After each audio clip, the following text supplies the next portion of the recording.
Le journal des journaux, la revue du web. Le journal des journaux, la revue du web. Les journaux sur Vérité TV en retransmission sur Success Radio et nos plateformes digitales. Nous abordons à présent la rubrique Revue du web et pour une visite guidée sur la toile, retrouvons notre célèbre ami Clément Tungui. Bonjour Clément. Bonjour à toi Séraphin, bonjour à toute l'équipe de production et bonjour à tous nos nombreux téléspectateurs et auditeurs de ce matin. Nous t'écoutons pour le dérouler. Merci Séraphin. Mesdames, Messieurs, une fois de plus, salut. Vous faites bien de vous informer sur nos antennes. Nous ouvrons la revue du web de ce jour avec le site Camer.bi qui parle ce jour des agents publics disparus de leur poste et recherchés par le ministère des Finances au Cameroun.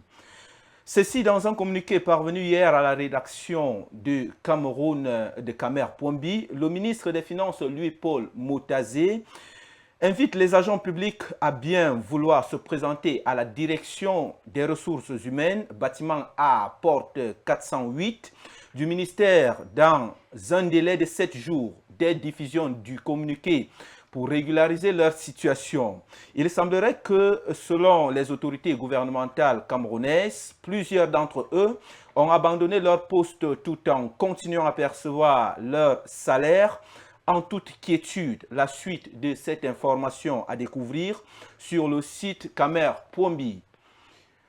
Le site lebladeparle.com annonce sur sa page du jour l'interception des douilles de munitions dans un bus de transport de Bafoussam par la douane camerounaise. Dans le cadre de la lutte contre le trafic illicite de matériel sensible sur le territoire national, les agents de brigade mobile de douane de Bafoussam ont réalisé une saisie importante le 14 juillet 2025 dernier.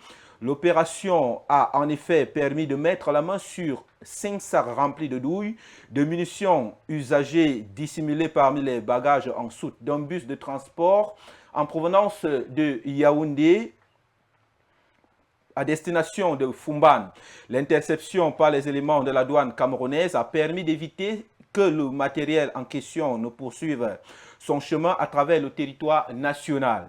Mesdames, Messieurs, poursuivons cette revue du web de ce jour avec le site Horizon News qui parle d'un tragique accident de la route et fait savoir que M.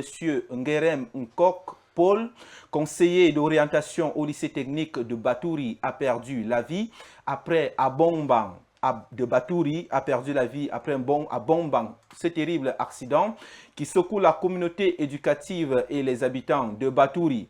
Le conseiller d'orientation au lycée technique de Batouri dans l'est du Cameroun est décédé dans un accident de la route survenu lundi le 14 juillet 2025 aux environs de 7 heures.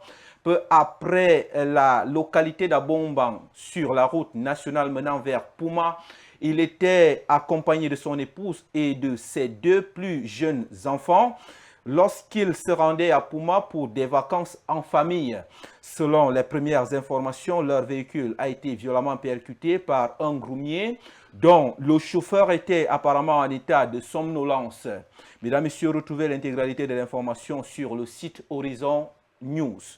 Le site Stop Blablacar parle de l'accès à l'eau potable. La Camouata a ouvert 33 nouvelles agences à travers le pays. Cette entreprise publique chargée de la production et de la commercialisation de l'eau potable au Cameroun a annoncé l'ouverture de 33 nouvelles agences commerciales. Cette annonce a été officialisée par le directeur général, Dr Blaise Moussa, lors de la signature le vendredi 10 juillet 2025 dernier. L'objectif est clair, rapprocher davantage les services de l'entreprise des usagers, améliorer la réactivité face aux réclamations et accompagner la population dans l'accès à l'eau potable. Nous clôturons la revue du web de ce jour, mesdames, messieurs, avec le site Investir au Cameroun qui parle de la filière cacao-café. Et fait savoir que le Cameroun évalue sa préparation à l'entrée en vigueur du règlement européen sur la déforestation. Le Conseil international, le Conseil professionnel du cacao et du café du Cameroun a organisé hier, le 15 juillet 2025, à Yaoundé, un forum national sur la mise en conformité avec le règlement de l'Union européenne sur la déforestation abrégée RDUE.